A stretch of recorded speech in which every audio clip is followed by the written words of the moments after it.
എല്ലാവർക്കും white zone ഫുട്ബോളിന്റെ മറ്റൊരു വീഡിയോയിലേക്ക് സ്വാഗതം. ഈ ഒരു വീഡിയോയിൽ നമ്മൾ നോക്കാനായിട്ട് പോകുന്നത് ബയൺ മ്യൂണിക്കിന്റെ ലെഫ്റ്റ് ബാക്ക് ആയിട്ടുള്ള അൽഫോൺസോ ഡേവിസിന്റെ കോൺട്രാക്ട് അടുത്ത 2025 സമ്മറോട് കൂടി അവസാനിക്കാൻ പോവുകയാണ്. അപ്പോൾ ഈ ഒരു അൽഫോൺസോ ഡേവിസിന്റെ കോൺട്രാക്ട് എക്സ്റ്റെൻഡ് ചെയ്യാൻ താല്പര്യമല്ല എന്നുള്ളതാണ് ഇപ്പോൾ ബയണിൽ നിന്ന് വരുന്ന മെയിൻ ആയിട്ടുള്ളത്.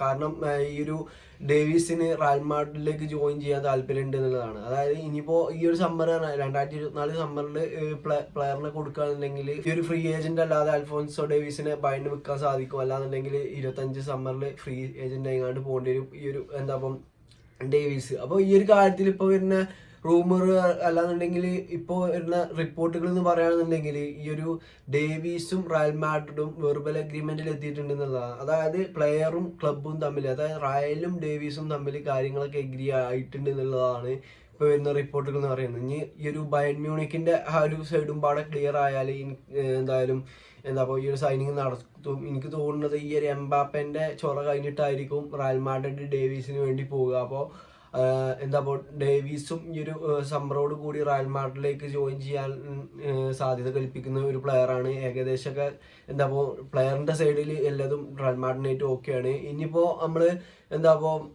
ബയണിന്റെ സൈഡിലേക്ക് നോക്കുകയാണെന്നുണ്ടെങ്കിൽ ബയണിന് കുറെ ഇപ്പോൾ ഈ ഒരു റൂമർ വന്നോടുകൂടി തന്നെ ബയണിക്കും കുറെ റൂമർ വരുന്നുണ്ട്. Andrew Robertson to Bayern Munich.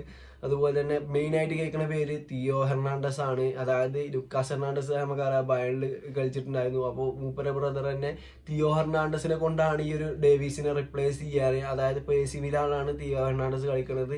One of the best left back in the world ആണ് ഇപ്പോൾ കറന്റ് എടുത്ത് നോക്കുകയാണെന്നുണ്ടെങ്കിൽ. അപ്പോൾ ആ ഒരു തിയോ ഹെർണാണ്ടസിനെ വെച്ചിട്ടാണ് ഡേവിസിനെ ബയൺ റിപ്ലേസ് ചെയ്യുക എന്നുള്ളതാണ് റിപ്പോർട്ടുകൾ സൂചിപ്പിക്കുന്നത്. അത് AC മിലാൻ കൊടുക്കുമെന്ന് അറിയില്ല. കാരണം ഇപ്പോഴത്തെ AC മിലാന്റെ സ്കോഡത്തെ ഒരു സ്റ്റാർ പ്ലെയർ ആണ് ഈ ഒരു ഹെർണാണ്ടസ് എന്ന് പറയുന്നത്. പല കളികളിലും ഹെർണാണ്ടസ് മാത്രം കളിച്ചുകൊണ്ട് ഈ ഒരു AC മിലാനൊക്കെ ജയിച്ചു പോകുന്നത് നമ്മൾ കണ്ടിട്ടുണ്ട്. അപ്പോൾ എന്തായാലും ബയൺ ഈ ഒരു സമ്മറോട് കൂടി കുറെ കാര്യങ്ങൾ മാറ്റിമറിക്കുന്നുള്ളത് എന്തായാലും ഇപ്പോൾ ഈ ഒരു ബയണിന്റെ ഇത് കണ്ടിട്ട് നമുക്ക് തോന്നുന്ന സംഭവമാണ്. അപ്പോൾ അടുത്ത സീസണിലെ ബയൺ മ്യൂണിക്ക് പറഞ്ഞാൽ തികച്ചും ഡിഫറെന്റ് ആയിരിക്കും. അപ്പോൾ എന്തായാലും ഈ ഒരു ഡേവിസിന് വേണ്ടി റയൽ മാഡ്രിഡ് ഉണ്ട് എന്നുള്ളത് തന്നെയാണ് എടുത്ത് പറയുന്ന സംഭവം. ഇനിയിപ്പോൾ എംബാപ്പന്റെ കഴിഞ്ഞാൽ ഈ ഒരു ഡേവിസിലേക്കൊക്കെ റയൽ മാഡ്രിഡിന്റെ കണ്ടുപോകുക. എനിക്ക് തോന്നുന്നു ഈ ഒരു സമ്മറിൽ 3 സൈനിങ്സ് റയൽ മാഡ്രിഡ് നടത്തും. അതിൽ ഒന്ന് എംബാപ്പെ, അതുപോലെ തന്നെ ഡേവിസ്, പിന്നെ ലെനിയോറോ എന്ന് പറയുന്ന സെൻട്രൽ ബാക്കിന് സൈൻ ചെയ്യാൻ ചാൻസ് ഉണ്ട്. പിന്നെ ഓൾറെഡി നമ്മൾ സൈൻ ചെയ്ത് വെച്ചിട്ടുള്ള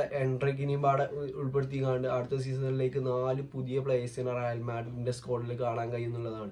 അപ്പോൾ ഇന്നത്തെ വീഡിയോ ഇത്രേ ഉള്ളൂ. ഈ ഒരു വീഡിയോ നിങ്ങൾക്ക് ഇഷ്ടപ്പെടാന്നുണ്ടെങ്കിൽ തീർച്ചയായിട്ടും കൂടെ നിൽക്കുക. ഓക്കെ.